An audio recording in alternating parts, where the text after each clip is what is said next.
Guys, welcome back to my YouTube channel. Today we are studying about coding decoding, which is very important topic of reasoning. Let's start the video.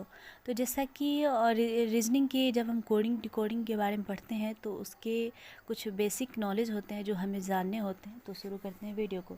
जैसा कि ABCD तो आप लोगों ने बचपन में पढ़ा होगा, मैं भी पढ़ी हूँ।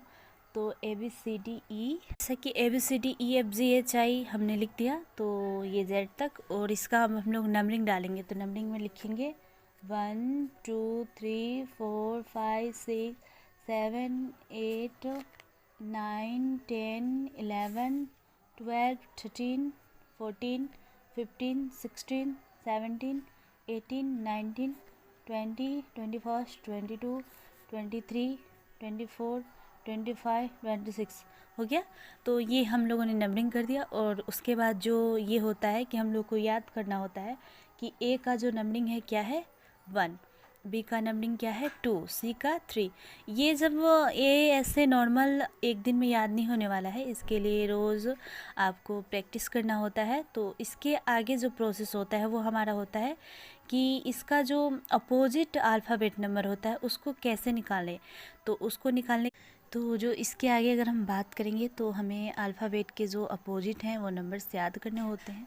तो अल्फ़ाबेट के अपोजिट अल्फ़ाबेट को कैसे याद करेंगे। तो सबसे पहले मान के चलो कि हमसे कोई पूछा कि A का अपोजिट अल्फ़ाबेट क्या होगा, तो हम अपने माइंड में ये सेट कर लेंगे कि A का अपोजिट जो अल्फ़ाबेट है उसको निकालने के लिए सबसे पहले तो हमें A का नंबरिंग क्या है तो फर्स्ट, ओके।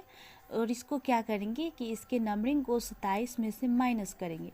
तो जब हम 27 में से माइनस करें तो क्या आया, तो 26 आया। तो अब हम चेक करेंगे कि ABCD में जो 26वां लेटर है वो क्या पड़ता है, तो वो हमारा है Z। यानी A का जो अपोजिट नंबर हुआ वो हुआ Z। सॉरी, अपोजिट अल्फ़ाबेट, मेरे मुंह से नंबर निकल जा रहा है, आई एम रियली सॉरी। तो ये जो होगा Z होगा। ऐसे जस्ट लाइक अगर हम B के लिए अप्लाई करें तो B का जो नंबरिंग है वो हमारा क्या हुआ होता है तो 2।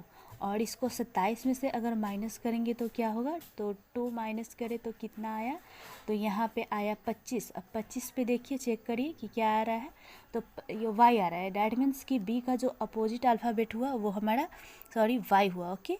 तो ऐसे में जैसे कि मैं तो प्रैक्टिस करी हूँ, तो जैसे मुझे बहुत ही ज़्यादा जल्दी सब मैं लिख डालूँगी कि मुझे याद है B का Y होता है, C का X होता है, D का W होता है, E का V होता है, अपोजिट ऐसे।